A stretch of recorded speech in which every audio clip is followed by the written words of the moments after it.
ci Afrique de l'Ouest Afrique sowu jant mais est-ce que loolu war na doon baromètre tamit référence bi man je crois que suñu zone yi dafa corrompu lool donc boo rawee ci Afrique de l'Ouest taxul ba tey yow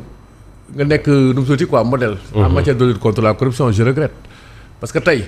pièce suba dañuy waxtaan rek quoi gis nga dëkk yi xeex corruption dëgg-dëgg ñun lu ñu contre tubaab bi nag dañoo raw côté boobu. defe nga ne Amérique bi lii Madiambel Diagne di def ay révélation chaque jour ci ay mbir yu bëri. parce que ñoom ñi ngi topp Madiambel ci benn mbir normalement waroon nañu def ay effort tam ci li muy refee loolu ñu topp ko ba tey gisoo mu leer Pierre Simon Faye je regrette tey wax nañ fi affaire OFNAC kii affaire ONAS diggante Cheikh Dieng ak Cheikh Tidiane Dièye ba tey Cheikh Tidiane Dièye ñu ngi ko maintenir postam te ñu ne am na décision de justice bu favorable Cheikh Dieng loolu mënu ma ko comprendre ba tey bientôt inondation yi dina ñëw depuis Matizalem ba tey ce sont les mêmes problèmes qui reviennent côté boobu noonu donc xam nga boo doon lim exemple yi du jeex tout régime politique confondu yamul ci nguur gi rek depuis ñun ñu judd ba tey phénomène corruption dafa nekk loo xam ne dafay gangréner suñuy économie léegi nag dafa amul thérapie de choc pour man thérapie de choc bokk na ci xam nga li ñu wax déclaration de patrimoine léegi fii joxe nañ benn deadline xaw ma ne naan le 31 juillet ku joxewul dinañ ko siiwal non bu yàgg lañ ko war a siiwal loolu précondition la di depuis 2 ans et quelques gars yi ñu ngi ci seen i poste defuñu ko normalement xam nga loolu déjà boo xoolee incongruité la alors que précondition la yow dañoo andi benn loi loolu dafa relié ak convention internationale yu ñu ratifié ne pour ñu nommer la ci yenn postes yi nii il faut nga def déclaration de patrimoine depuis 2 ans et quelques defoo ko am na ñoo xam ne sax wàcc nañ demaale ak loolu vous voyez dafa am nañu génne politique ci affaire lutte contre la corruption parce que tey ndóol gi nekk suñu réew yi nii kat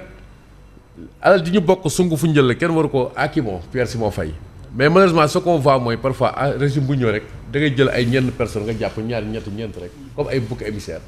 bon après pour donner l'impression que yaa xeex contre la corruption il faut aller vers un code d'éthique au sein de l'administration boo demee France tey homme politique français yu bëri su ma bëggee xam seen patrimoine damay tàppe rek damay xam il pèse combien mais fii c'est pas le cas alors que ñun lu ñu dugg ci UEMOA tey depuis 2009 règle yi UEMOA teg daf ci bokk la publicité mooy wane ñu xam quoi parce que yow yaa ñëw di yore suñu xaalis suñu charge mais man mi lay dénk il faut ma xam yow fan nga toll loolu mooy sensu loi bi profondément dañ dem vers une thérapie de choc. Younoussa Baldé journée bi démb amoon entre OFNAC ak ay takk der c'est tout un symbole parce que souvent mbirum corruption takk der yi bëri na lu ñu leen ciy tudd. ils sont toujours en contact avec la population te à chaque fois ni nga ko waxee rek dañ leen di tudd ci wàllum corruption je pense que ndaje bi moom ndaje bu am solo la il faut les féliciter dans ce sens te ñu continuer rek Simon Pierre Faye parce que nag guerre moom il faut que ñu xeex ko carrément parce que guerre day mabal économie réew donc tous les moyens que l'on utilise pour ñu mun a xeex guerre moom il faut les utiliser pour ñu mun a xeex guerre carrément parce que voilà c'est des pays comme le Sénégal où les économies sont très fragiles voilà il faut que ñu xeex guerre dëgg-dëgg te Thierno wax na ko leneen li mooy voilà la publication ces menaces de l'OFNAC et il faut aller vers ça Simon parce que tamit voilà on ne peut pas vous confier alalu askan wi voilà ñu voté ay loi ñu ne booy dugg da ngay def sa déclaration de patrimoine wala booy génn da ngay def sa déclaration de patrimoine les assujettis si ñii ak ñii la yow nga bokk ci ñooñu toog pendant des années voilà doo def sa déclaration de patrimoine loolu aussi je pense que il faut rompre avec ces méthodes là bu ñu bëggee vraiment xeex bi am importance. jërëjëf Younoussa Baldé ñu dem ba ci bët siinu réew mi ak ñi nga xam ne ay combattants la ñu woon ci faction Jakaay bu MFDC mouvement des forces démocratiques bu Casamance ñoom nag ñu ngi dem di nemmeeku ji askan wi di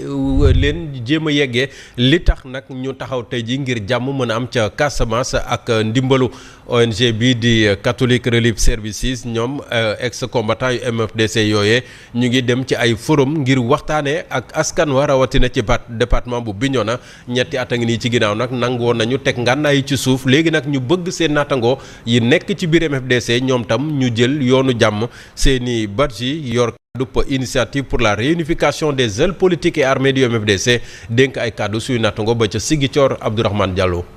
ñun bu ñu demee bu ñu déposé bu ñu Jakaay déposé population xëy na dañu gis nii rek mais comprendre donc il est de notre devoir ñun ñu dañ di lay fekki di leen expliquer di leen ne en tout cas li ngeen foog du loolu parce que am na ñu foog ne Jakaay dafa capitulé am na ñu foog ne Jakaay dafa jël gannaay yi jox ko état du Sénégal mais loolu lii lépp bu leer le ça va être difficile ñu ànd ñi mais dañu progressivement ñu ngi expliquer am nañu yaakaar que si suñu explication yi population bi dañu gën a comprendre et ñun ni ñu nar a dimbale pour que ñeneen ñi ñu déposé wul gannaay ñu déposé nañu dimbale. waaw li ñu bëgg mooy à partir si exemple Jakaay si potentialité Jakaay si tànk Jakaay ñu continuer waxtaan ak ñeneen ñi pour ñu mun a teg seen gannaay. Diop ñi doon jël ngànnaay yi démb doon xeex ñoom ñoo taxaw tey jii ne jàmm na am loolu ñuy mën a rafetlu la. lu am solo li góor gi di wax nii lu am solo la. yal na jàmm yàgg parce que jàmm du doy. yal na jàmm ji nekk ci réew mi sax parce que tey Pierre Simon Faye xam nga ñun africain daal comme li ñu doon wax rek dañ koy rappeler rek il faut ñu yeewu par rapport ak tubaab yi ñoom ñoo lañ def seen conférence de Berlin bon diviser ñu gën ñu diviser. ñu dem ba si yàgg ñu ne balkanisation gën ñu diviser tey Pierre Simon Faye loolu taxoon na organisation de l'unité africaine bi ñu koy créé en 1963 daf ci bokkoon ci principe fondateur yi les frontières héritées de la colonisation doivent être inviolables mooy au moins sax frontières yooyu noonu ñu bàyyi ko nu meloon comme li am na ba pare mais léegi tey boo xoolee àdduna dafa jëm ci ay communauté ñoom tubaab ñoom ñi ngi ànd en tout cas de ñoom waxatuñu France ak Allemagne ñoom Union européenne la ñuy wax boo demee États-Unis d'Amérique fédération la Brésil fédération bu mag la Inde ay fédération la dëkk yooyu yëpp ay fédération tey dëkk bu développé rek c'est parce que lu dagg morom ma lay wutal dañoo ànd donc ñun pourquoi ñuy bàyyi tubaab yi di ñu diviser à chaque fois après bu ñëwee di leen accuser donc je crois que am na yoo xam ne nii daal wax dëgg yàlla amul solo rawatina bi tourisme bi nag di avancer tey waaw tourisme bii di avancer di law di ñëw te par son mode d'expansion il emprunte au facteur de division historique qui existait entre nous loolu moo war a gën a tax nag facteur de division yooyu ñu jël ko sànni fee après ñu ànd véritablement gën a raffermir la paix et la cohésion nationale. jërëjëf Thierno Diop bu ñu demee Touba service national bu hygiène tàmbali na puudar dëkk ba jëmale ko nag ci màggalu Touba bi nga xam ne bu ñuy dugg ci weeru août lañ ci yegg waaye yemuñu rek ci kër yi ak yeneen dinañ dugg tam ba ci béréb yi nga xam ne foofu la ñuy jullee ak def ay ñaan cérémonie bi de lancement bi amoon naka démb ci buntu grande mosquée bu Touba ci teewaayu kilifay dëkk ba ci wàllu administration waaye tam ci wàllu diine ren ji service d'hygiène fas yéene mobilisé ci opération bi nga xam ne ci ñetti semaine lay doon lu tollook juróom fukki agent ak oto ya ca war ngir mën a def liggéey bi ci wàllu tàggat yaram junjoon nañ leen ko sànq président bu fédération sénégalaise bu football di nekkaat ci mondial bi ci prolongation Abdoulaye Fall doon dajeek taskatu xibaar yi naka démb wax na nag li mu xalaat ci ni Sénégal ak liñ ci dégg yëpp nekkee woon ci États-Unis ci coupe du monde bi moom nag lu jëm ci entraîneur bi nee na dem na ba confiance daal amatul seen diggante ndax yenn taxawaay yi nga xam ne jàpp na ne warul woon ci Pape Thiaw ak lépp lim ci wax expliqué na tam lu tax ñu fas yéene tekki ndombo tànk Pape Thiaw ak mboolem staff technique bi leeralu Dame Ndiaye ànd ceeg Babacar Mar. tel fédération sénégalaise bu football ma ngay wéy di xam ne diggante mook Pape Thiaw dafa dem ba wóolante amatu ci. voilà et loolu yëpp aussi ay situation moo ko def parce que à un certain moment on a fait croire au coach que bu nanguwul dem DTN moo koy remplacer on a créé des situations comme ça donc am na nee naa la suñu diggante ak Pape dafa am lu ci dugg. loo xamante moo indi loolu. moom jiital fédération sénégalaise bu football jàpp ne nag coowal contrat ak i prime yu Pape Thiaw war ko woon a yóbbu ci penc mi. les joueurs avaient des prétentions aussi sur les primes de victoire on a échangé le capitaine m'envoie les correspondances j'envoie les réponses on discute et on s'est accordé on a même payé les primes mais personne n'est au courant jamais cette situation ne transparaît sur la place publique. moom jiital fédération bi jàpp ne Pape Thiaw di entraîneur bi dafa dem ba daanaka staff technique bi da koo tënk. am na ñoo xamee ni peut-être da ngay gis ne ñemewuñu leen génne am na ñoo xamee ni peut-être ñemewuñu leen dugal am na ñoo xamee ni aussi peut-être ñemewuñu leen convoqué am na aussi ñoo xamee peut-être convoqué nañ leen ba si ak ñu lâché leen donc am na sur le plan technique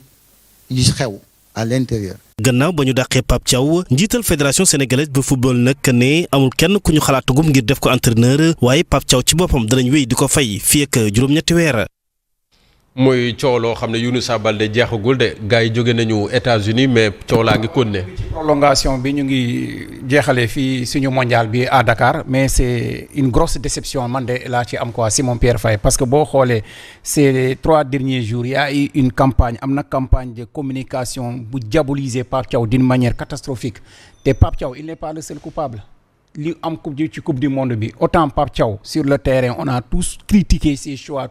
critiquer méthode yi wax ko lu ne mais lu am échec bu am ci coupe du monde bi yëpp du Pape Thiaw rek ils sont tous responsables du président de la fédération jusqu'à la plus petite responsabilité ñoom ñëpp ñoo bokk yem mais nag depuis 3 jours ñu jàpp doomu jaamu di ko diaboliser lépp di ko waxal lépp lu ñu xam c'est vrai affaire de salaire moom c'est normal que ñu wax ko parce que c'est l'argent du contribuable sénégalais c'est normal que sénégalais yi xam ñaata la Pape Thiaw di fayeeku loolu moom même entraîneur étranger yi footballeur étranger yi sax ñun sénégalais yi xam nañu ñaata la ñuy fayeeku donc quand on prend notre argent di ko fay nit comme un entraîneur national c'est logique ñu xam ñaata la ñu koy fay mais lu ci topp diabolisation bi moo dul yoon mais pourquoi Pape Thiaw rek pourquoi Pape Thiaw seulement tuumal Pape Thiaw ñoom ñu setal seen bopp carrément mais li ñoom daal vraiment j'ai aimé une question d'un journaliste indépendant je pense que il s'appelle Sékou Seydi mu ne yéen depuis 3 jours Pape Thiaw dafa mel ni Pape Thiaw rek moo demoon ci mondial bi moom rek moo nekk responsable alors yéen lan mooy seen responsabilité bi mais tontu président bi lan la woon non nous on ne fait pas nos responsabilités voilà bu kii dañu jël suñu responsabilité mais une réponse boo xam ne une réponse vrac léegi nag Pape Thiaw mii moom tamit nag il est temps que mu wax lii passé na wax apporter ses précisions comme ça les Sénégalais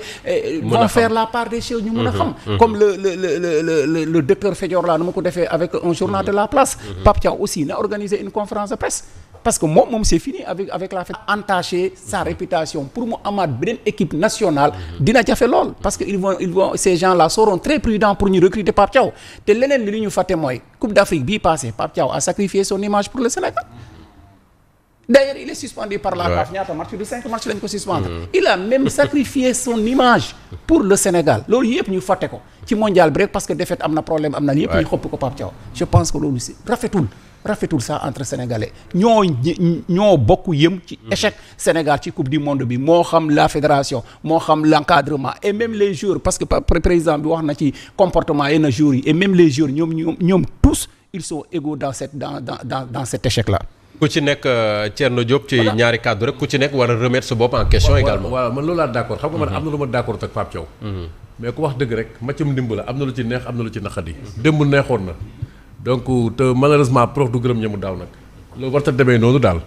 man je crois que am nañu laaj li ñu bëggoon am amuñu ko li xam nga boo xoolee sax ñu doon alerter fii nañu moytu werante bi weejante bi yooyu man je crois que amul benn sens day yàq après esprit tanière bi Pierre Simon Faye daal ma jeexal